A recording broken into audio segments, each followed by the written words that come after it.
So she and her beautiful husband, Dwayne O'Kane, they are both the founders of Clear Mind International, and they run a private counseling practice from their home, which is very full, just letting you know. In 2017, they co-authored a book called Real, The Power of Authentic Connection, which made its way to the bestseller list on Amazon.com. Catherine has more than 20 years of experience as a registered clinical counselor and also has her master's in clinical psych. She participates in speaking events and facilitates Clear Mind workshops all over the world, sometimes with Dwayne, sometimes on her own. What makes Catherine, I think, so dynamic in her life and on stage, as you're about to witness, is not only her commitment to this work, like the path of discovery of it and then the commitment to what she discovered, but the fact that she truly gets up and lives it every single day. And that is a really big deal. So please put your hands together and warmly help me welcome Catherine O'Kane.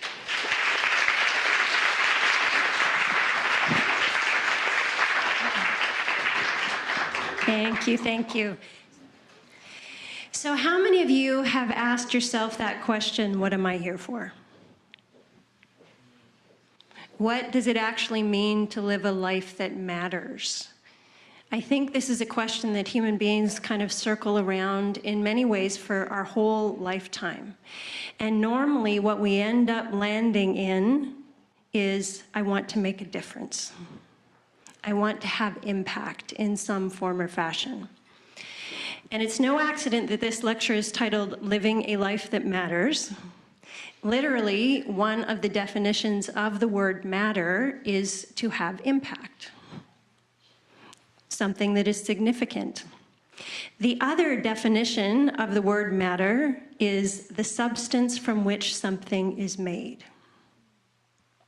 So these two things are going to be our theme for tonight. What it means to live a life that matters is not only to have impact, but actually also to be in alignment with the substance with which we are made.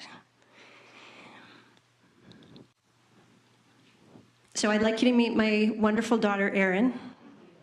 That's her. We were on a trip to Hawaii early January, and this picture was taken there. I asked her permission to share with you a little story about what happened between Erin and I on this trip as we were chatting with each other. I did not ask her permission to put a huge, ginormous picture of her on the wall. But we are not going to tell her that part, right? So my daughter does really well. She is in her second year of law school at UCLA, and she has really achieved a lot for somebody who's only 24. And we were off as we were every morning pretty much in Hawaii, going out for a run, and I asked her, so how is it going?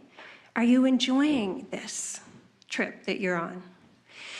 And she said, you know, it's really kind of sad. Particularly this term, I was really looking forward to all of my classes because I've got some real rock star professors in this term, her second year of law school. One of them being this woman that she works for as a research assistant who is the special envoy to the United Nations on modern forms of discrimination. So these are the kinds of things that my child gets excited about. She was very excited about this.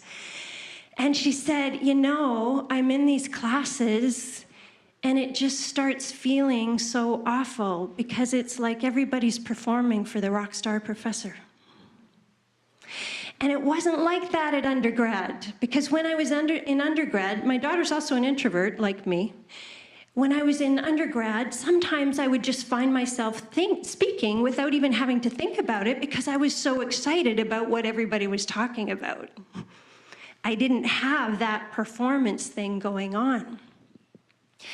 And so we chatted more and more about what happens to us in the gap between authenticity and performance, the substance from which we are made, and the life that we think we have to live.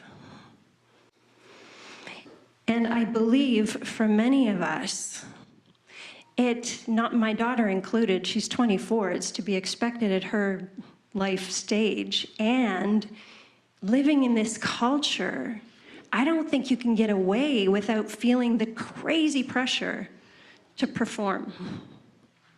It can be really hard to live an authentic life in the face of all of this pressure to perform and to live the life that we are all told 24 hours a day that we're supposed to want and supposed to live.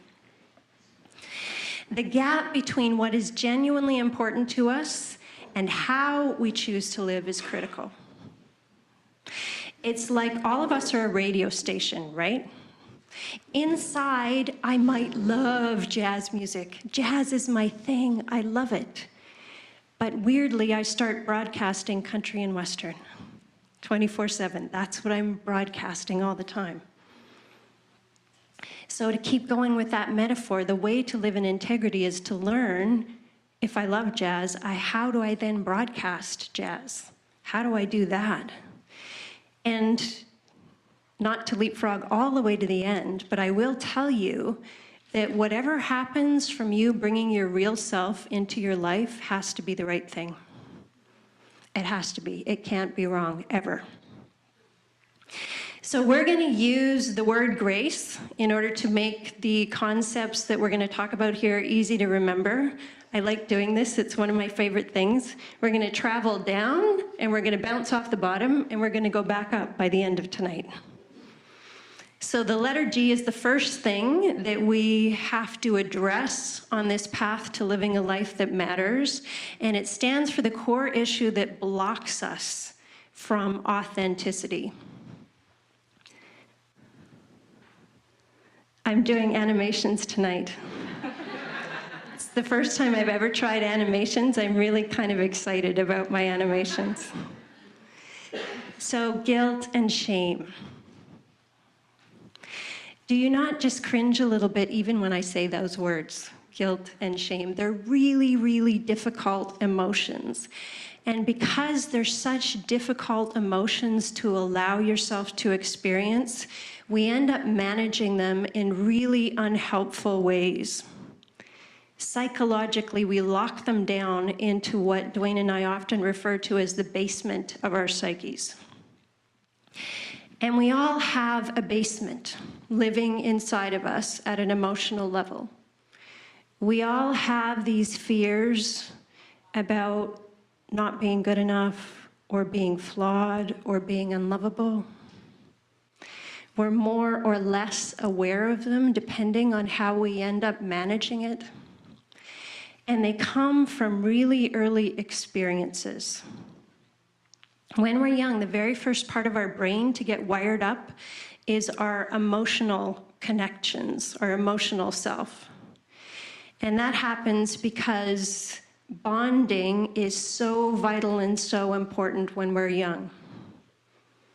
That is the primary survival thing that happens. We're wired for love. We're wired for connection. The thinking part of our brain doesn't kick in until way, way later. It begins about the age of 5, doesn't fully kick in until early adulthood. So when we're young, we're wandering around entirely in the world of emotion and connection. And when something happens that feels like it disturbs that, it's literally terrifying because we feel like we're not going to survive if we're not connected. So, personal example, when I was young, I was one of those kids that really, really struggled with friendships. It was hard for me to make friends. It was hard for me to fit in. I had one friend that I would call my best friend. I'm going to call her Leah. Usually when I tell this story, I don't give her a name. She's going to have a name tonight. And one night, I was on a sleepover at Leah's house. And I woke up in the middle of the night. My friend was on the bottom bunk. I was on the top bunk. And one of her brothers was standing over the bed. She had 2 older brothers at that time. I woke up, I saw this kind of shadow standing over the bed, I heard breathing, and my instinctive response was to freeze. When humans feel threatened, our 3 instinctive responses are fight, flee, or freeze. Kids most often freeze, and that's what I did. I just closed my eyes, I pretended I was asleep, I laid very still. And he then proceeded to sexually molest me. Whole time, just pretended I was asleep. Eventually he left, And I don't remember falling asleep. I assume I did. The next thing I remember is when I was walking home with my friend the next day, I told her what had happened. And she said, her immediate response was, "Oh no, don't tell your parents. My brother will get into so much trouble." She was really upset. She then asked me all kinds of questions about which brother it was. And honestly, I didn't know. One of them at that time would have been somewhere around 13 or 14. I was about 7. The other one would have been a little older than that. Eventually, she asked me the question, well, was he big or was he little? Now, to me, he was big, so I said he was big. She then went home. She told her parents what had happened. There was a huge blow up in her home, and the oldest brother was kicked out. Next time I went over to her house, the younger brother walked into the room, and he had a little smile, and he was also wearing the same shirt that I had very briefly glimpsed in the room. And I knew that I had made a mistake. And for me, the horrible wash of shame that came over me, I remember that so vividly and distinctly even now. That kind of overrode even the experience of being sexually abused for me for many, many years. Those kind of experiences are overwhelming, and because we can't process them with our thinking, linear, logical brain, we make it mean something horrible about ourselves. I am a bad person. I am horrible. I am dangerous. And I'm describing it like it's a thought, but it's not. It's a feeling. It's a feeling. So in the very moment when we have these feelings, there is a terror that erupts, that survival fear. It's a reaction inside of ourselves. And the fear is, if I am terrible, nobody is going to love me. The fear is of disconnection. And out of that, instantly, we start trying to figure out what to do.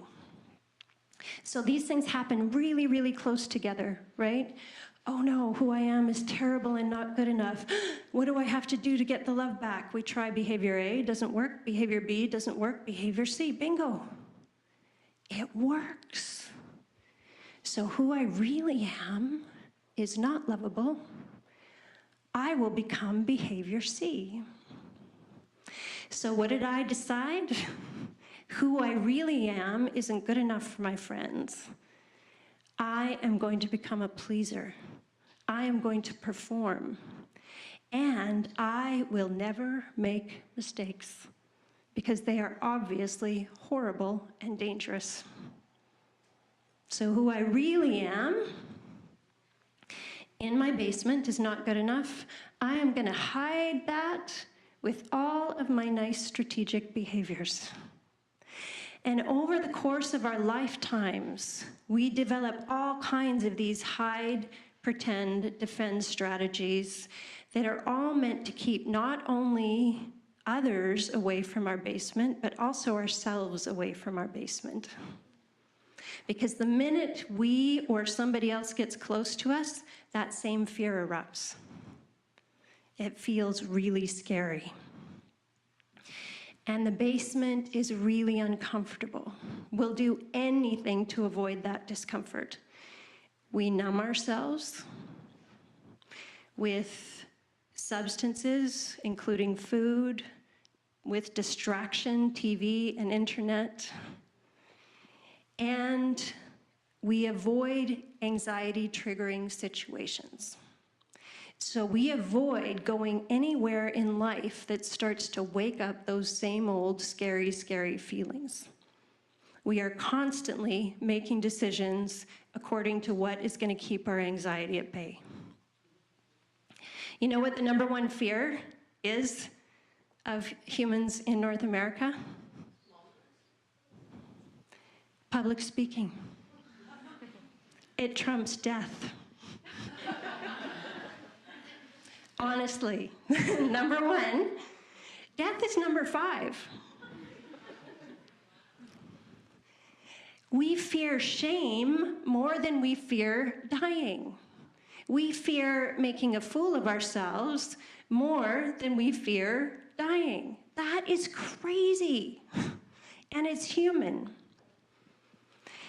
And so we avoid doing anything that's going to make us feel uncomfortable, right? Social anxiety is another really, really common fear that ends up directing people's decision-making in life. I'm not going to do that. It's too scary. I'm too uncomfortable. And so we end up living such restricted lives. We numb ourselves. We can't feel.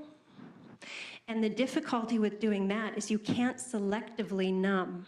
You can't say, I don't want to feel all the crap. I only want to feel all the good stuff, because it uses the exact same network.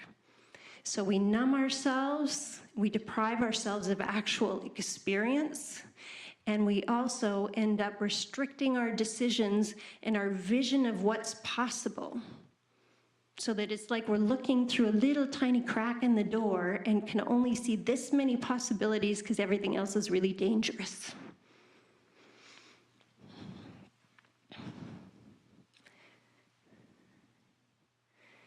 Out of that action, we create contracts with the people around us. Because all of these actions have impact. All of them involve other people.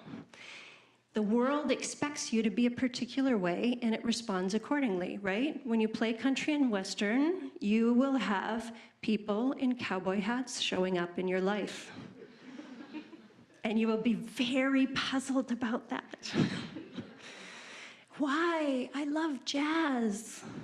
It's so weird. All these people in cowboy boots and cowboy hats. For example, the first boy that I picked to fall in love with in high school, here's how I picked him. Little Miss Performer Perfectionist, right? Here's how I picked him. He says to me on the second date, you know, Kathy, I was Kathy, I'm never going to fall in love with you. I am heading off to university next year. I have plans. I have a life. If you want to be part of my life, please know you're going to be a very small part of it. What do you think Performer Girl does with that? You're obviously the guy for me. Because a performer needs an audience. And ideally, if it's a really hard audience and you end up winning them over, right, it's going to feel good. Oop. The thing is, contracts are transactional and two-dimensional. We're not connecting with the actual people around us when we use all of these strategies that are unreal and inauthentic, as much as we're trying to get from others what we fear we're lacking inside of ourselves. Performers are performing for what an audience is going to reflect back to them: admiration, approval, praise, appreciation. So when we're acting out of strategy, we're coming both from a diminished view of ourselves. We're seeing ourselves as far, far less than we actually are. And we're also making other people into these two-dimensional givers or deniers. You're either giving me what I want or you're denying me, and I act accordingly. The irony about all of this is that even if our strategies work, they don't. So as a performer in recovery, if I was up here performing, even if every single one of you stood up on your feet and gave me the biggest round of applause ever, in the back of my mind would be, oh, if you really knew me. And so even when the strategies apparently work, the good stuff doesn't get in. Because at some level, we know we're faking it, at some level.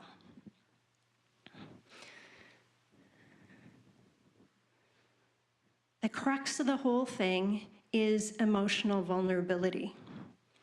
Our inability to actually handle and let ourselves feel those very, very uncomfortable feelings that instead we hide in the basement. So that's all the bad stuff going down. Emotional vulnerability is also our bounce point where we start going back up again. It is actually a very, very important part of the solution to this whole dilemma. Emotions, emotional vulnerability, meaning emotions, teach those of us who are willing to pay attention to them. They hold powerful, powerful energy that we can use to transform our lives. If you think about it, what we long for is very much an experience. We might attach that experience to a particular vision that we have, that we think we want, but the actual thing we want is an emotional experience. I said earlier that you can't selectively numb yourself. The reason for that is all of our feelings use the same network. So if you think about anger and passion, and kind of take your label off of that, how they feel in your body is actually very similar. Same is true of fear and excitement. So in order to feel all of the good feelings that we all long for, we have to let ourselves feel, period. We have to get better at feeling, period. This requires letting yourself be vulnerable where you actually are vulnerable. Particularly in those moments where you feel that fear reaction rising, that moment, and we all know what that's like, and instantly the thing you want to do to take care of it kicks in. But that moment, that's your transformational moment. Don't do anything when you feel it. Don't do anything. Stop. Let yourself be with it. Don't take automatic reflexive action that's designed to fix that inner experience. Instead, the task there is to go down to the basement with a flashlight and also with a friend. Those fears that we have about ourselves in the basement, and I said earlier that we're more or less aware of them depending on how successful our strategies are. Sometimes people are not aware of feeling not good enough. They just feel numb. Or wondering why I'm lacking excitement about my life. Those fears that we have about ourselves in the basement aren't true. But we're never going to integrate that fact fully until we're brave enough to let ourselves be seen fully, vulnerably by another human being.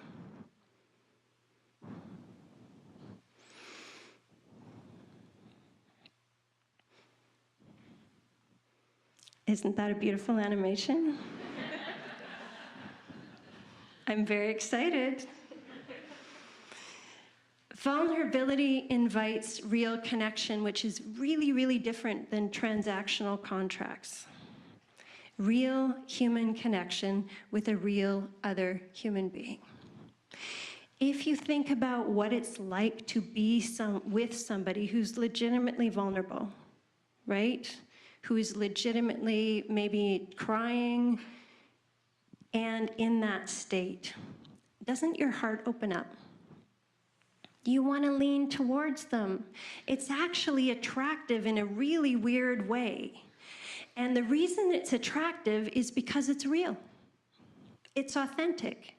The person who is feeling vulnerable and maybe fearing these very inaccurate things about themselves, those fears aren't real, but the person who's feeling them is. And that's why it's attractive.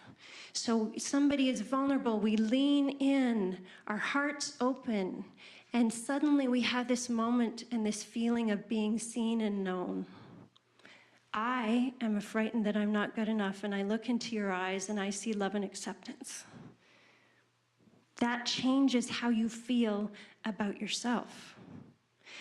Every single one of these fears that we have about ourselves was born in a moment of disconnection. And it is actually the feeling of connection that is the correction for that. It's not the words, it's not the thoughts, it's the feeling of being connected again and accepted again. and known again. If there is anything that is the pivotal experience of our awakening workshop, that is it. The feeling of coming out of the basement and being connected again. If our facilitators have any skill, it's in helping people become vulnerable, because it's really hard to do that when you've trained yourself at all costs to avoid the basement. There are all kinds of things that kick in without you even being aware that keep you away from that place. So we're very skilled at bringing you to that place, but once you get there, what happens is just human. It's just human. We feel connected, and we start to feel who we actually are and ground ourselves in that instead. Out of that, out of real connection, flows acceptance of self, of other real, flawed, three-dimensional humans like self, and of our own life experience. Acceptance is a kind of an ongoing practice, and it means accepting all aspects of your own life, all the experiences you've had, and all the feelings associated with those experiences, now and then. Acceptance means owning your story instead of arguing with it. Do you know what I mean by arguing with your story? That shouldn't have happened. How come? It's like we try to rewrite it after the fact. We try to make it different than it was. When we argue with the difficult things that have happened, we end up holding ourselves hostage to something that can never be achieved, which is a perfect, easy life. It's not going to happen, not for any of us.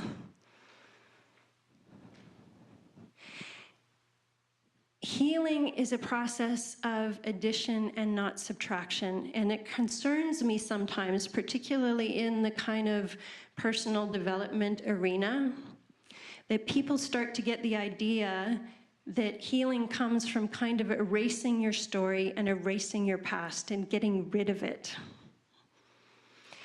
If you ever succeeded in doing that, you'd be erasing major, major aspects of yourself. Healing is a pencil and not an eraser.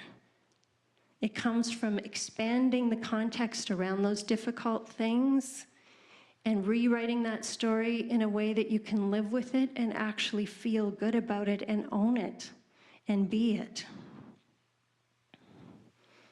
Oh, I forgot to do that thing. There.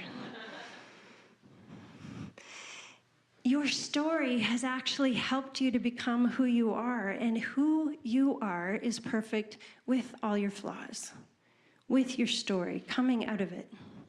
You are not a mistake. You are the perfect protagonist who is meant to be living out this life that you are living. You are here for a reason. So when Dwayne and I wrote this book, we wrote all kinds of personal material as well as stories about our clients.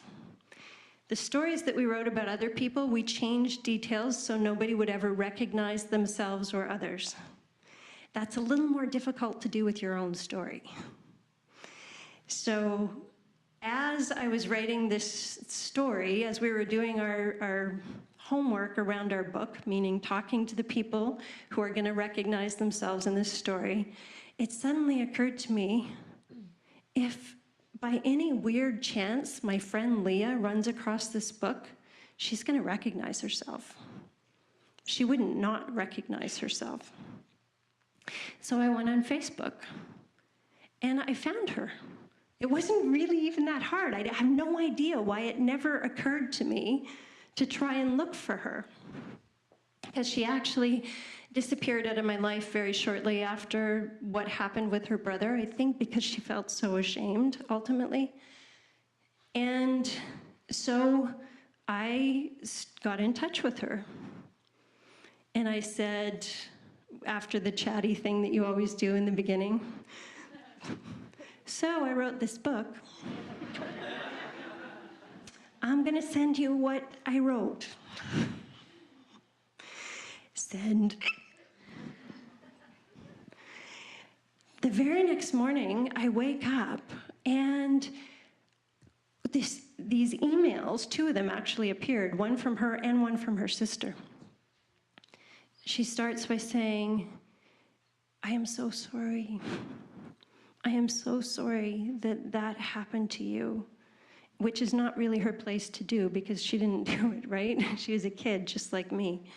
And her sister said the same thing. And she went on to say that the same thing had happened to her.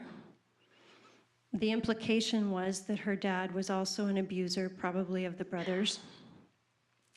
And the bit that I want to focus on here is she said, I felt kind of rejected by her after that because she distanced and pulled away, and it kind of ended up reinforcing that foundation that I'm not good enough and I don't matter and all of that. She said in this email, you were the best part of my childhood. In fact, you were the only part of my childhood that was a childhood. Because my time with you was the only time that I felt like I was a child too. And she actually called me my beautiful friend. You know what? Everything that happened is worth it for that. It's worth it for that. If I am the part of her childhood that was a childhood, I can live with that easily. That's beautiful. And when we can find a way to live with even the most difficult things that happened, when you can embrace your past with love and appreciation, you increase your ability to actually experience the beauty in your present as well. That's how it works. Not by erasing the past and arriving at the present, but by redefining your relationship with the past so you can see way more of what's actually out here in the present.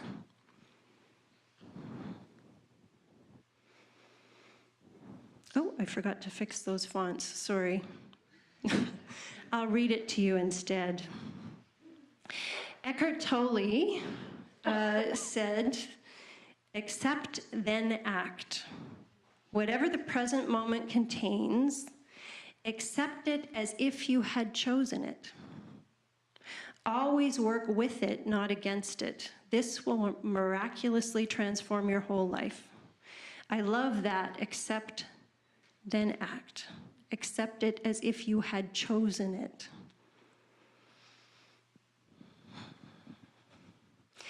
I think positive action, particularly in challenging situations, emerges out of that kind of acceptance, that ability to be still and accept what's actually happened and is actually happening. This last year has been one of the most challenging of my professional life. And I've been at this for a very, very long time. For about a year and a half now, our company has been, I feel, first of all, extremely grateful to have a job that is actually living a life that matters in alignment with my purpose, and I'm doing what I feel like I actually am here on the planet meant to be doing. I feel very lucky about that. However, this last year, on a company level, has been really, really hard for me. We've been growing, which is a good thing, right?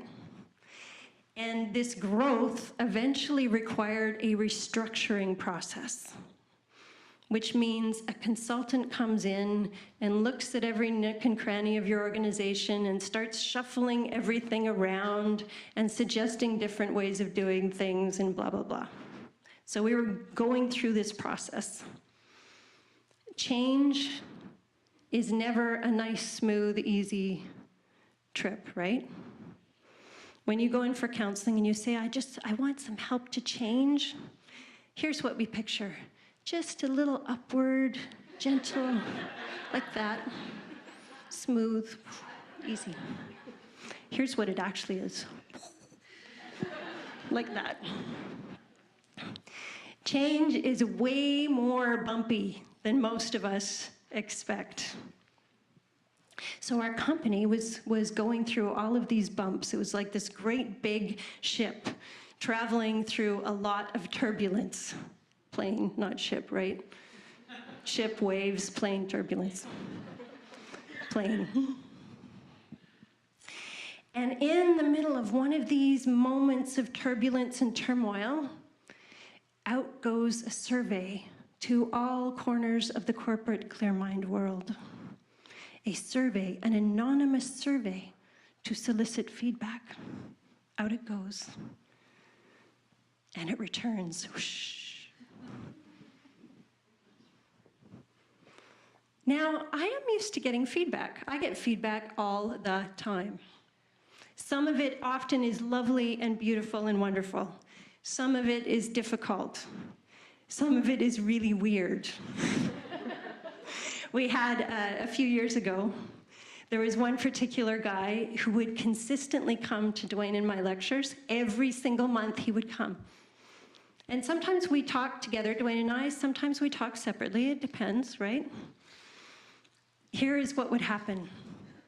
Let's say Dwayne would be talking, and it would be Dwayne's lecture night. He'd come up to talk to Dwayne after and say, and I'll be standing there, he'll say, "That was such a great lecture you just gave. The way that you explained that was amazing. When Catherine said it last time, I totally didn't get it. But when you said it this time, it landed." Here's where it gets weird. The next month, it would be me. Here's what he'd do. He'd come up to me. Dwayne would be sitting right there. "You know, Catherine, the way that you just said that, I totally got it. How you put it, I totally landed. When Dwayne tried to explain that last time, I was lost. I was so confused." So I'm used, all this to say, I'm used to feedback in all of its variations and forms. I'm used to feedback.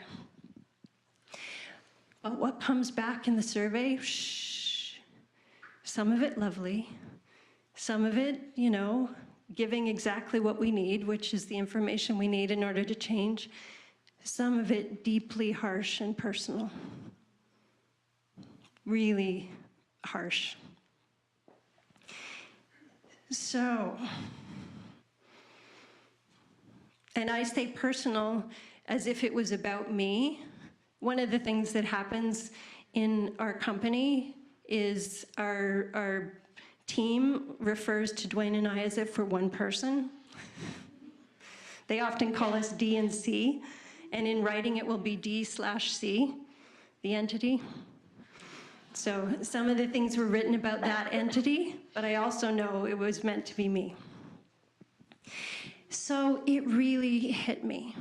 And I think partly because we were going through that process of change and turbulence, it really, really hit me hard. My first response was not acceptance. I did not go to my mountaintop and gently meditate and accept all that had been said. No, I argued. I argued with reality. I fought with reality. I obsessed. Woke up in the night obsessing about it, right? I told my stories to Dwayne over and over and over again. And I'm really smart about my arguments. I could have been a lawyer as well. I argued really, really well. I tried really hard to rewrite that story with alternative facts. Strangely, no matter how hard I tried, the written feedback just stayed exactly the same. It didn't change. It's so weird how that works. When I finally started to relax a bit into the safety of the people I trusted, I was able to stop arguing and start actually looking. And first and foremost, what this meant was a trip down into the basement with my friends holding the flashlight. Take a look around. Knowing what you know of me, even in the little tiny bit that I shared here tonight, what do you think I found in the basement? That little girl in the schoolyard. It felt so much like that, and I think part of it was due to the anonymous nature of that feedback. That is what really fired off the reaction, because I care about all of the people in our company. I care about all of them very deeply. And some of my relationships have much more of a history. Some of these people have been with me forever. And I didn't know who wrote what. All of a sudden, I'm back on the schoolyard, not even able to, my friends didn't even feel like my friends, because I didn't know where those voices were coming from. And so that part of the history was just really active. So my first step was to own that that schoolyard stuff was being activated. And that is what I did with our team. I told them about being on the schoolyard. The second step was to take the feedback as it was written.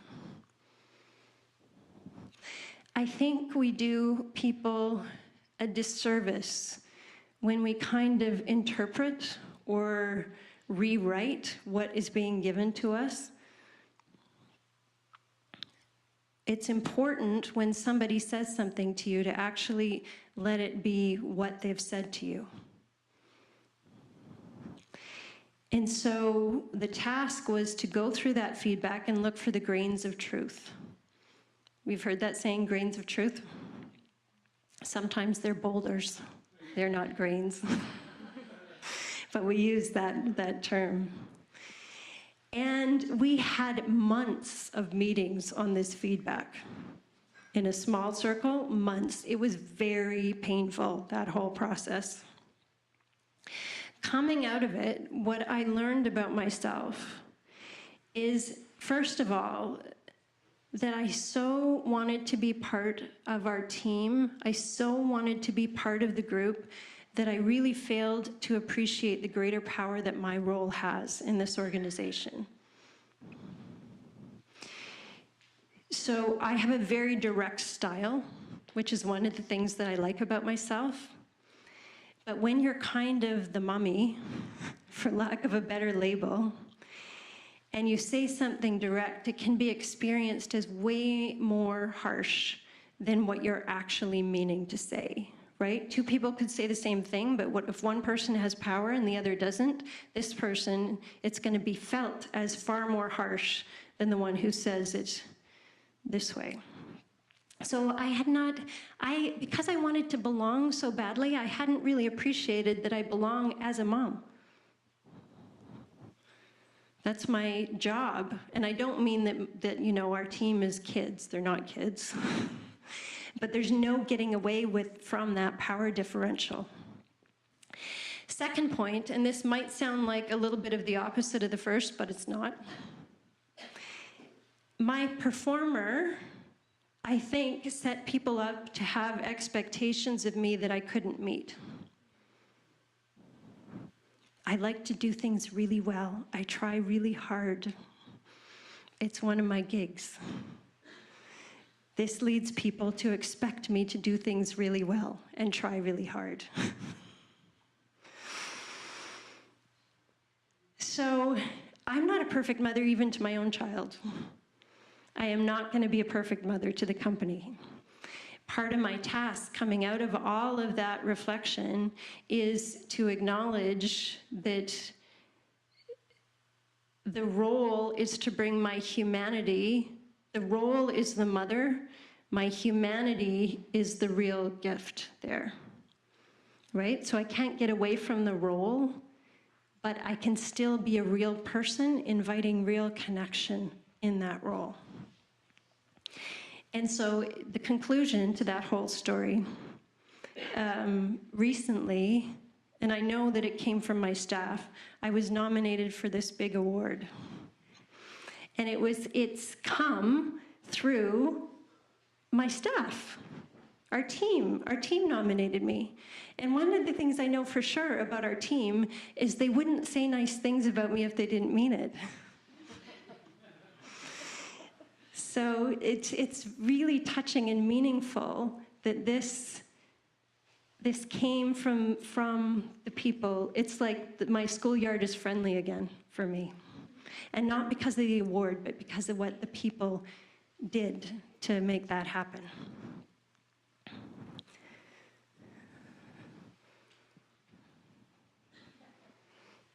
Yeah, did my animation. I had to turn to French to make my grace thing fit now.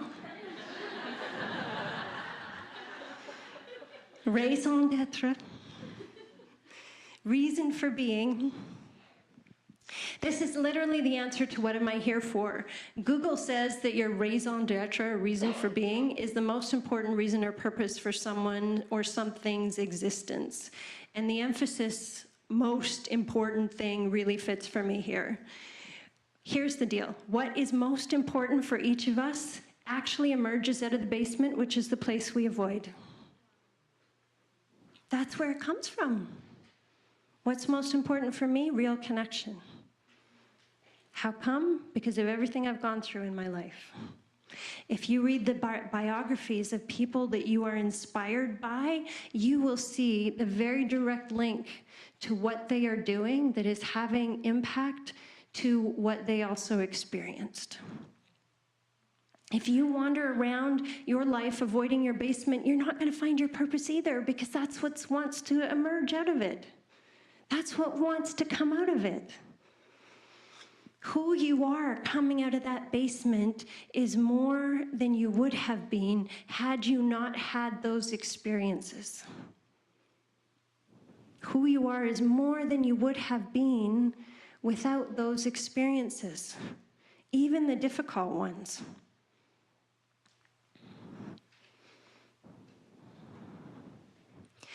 So whatever your unique reason for being is for you, it becomes like a light that you navigate by. You never fully arrive, but once you can grab hold of that in some sense, you can follow it and know that you're heading in the right direction.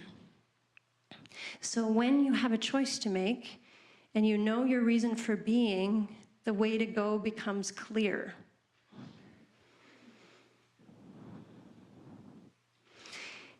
That awareness also helps you get bigger than whatever struggle or challenge you're facing in the moment, because your reason for being becomes more important than your fear as well. It gives you a reason to take risks, literally. So for me, real connection is my purpose. Naturally, what follows is being real with my team.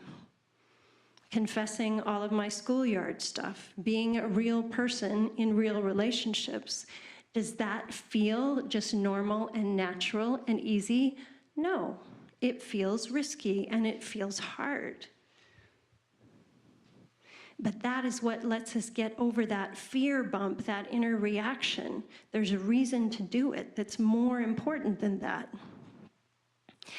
When you can do that, life will then organize itself around your reason for being, the thing that is most important to you in every aspect, with family, with career, with friends, everywhere.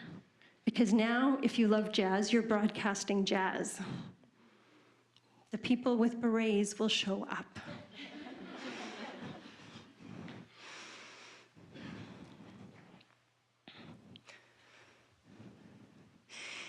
So instead of guilt and shame, the foundation now becomes good enough. Instead of performance-driven guilt and shame, the foundation becomes good enough. There's a beautiful metaphor. When the Navajo weave a blanket, they deliberately weave a flaw into it. That's my lovely circle showing you the flaw out there.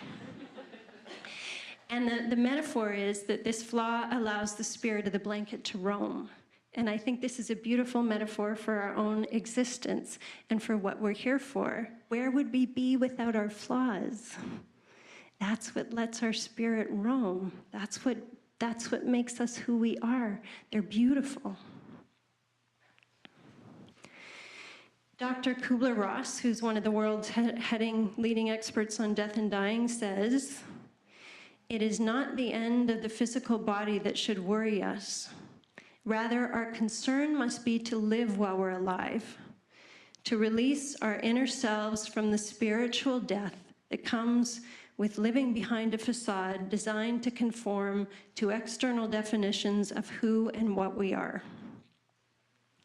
So we must allow others to see the matter, the substance from which we are made, in order to matter or make a difference. Thank you for your time and attention.